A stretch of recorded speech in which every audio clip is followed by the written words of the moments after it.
لقد صدق الله رسوله الرؤيا بالحق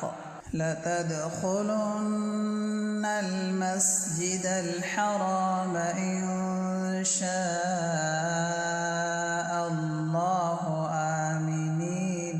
آمنين محلقين رؤوسكم ومقصرين لا تخافون فعلم ما لم تعلموا فجعل من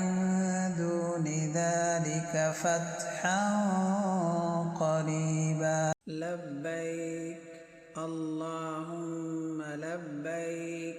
لبيك لا شريك لك لبيك إن الحمد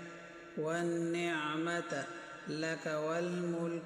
لا شريك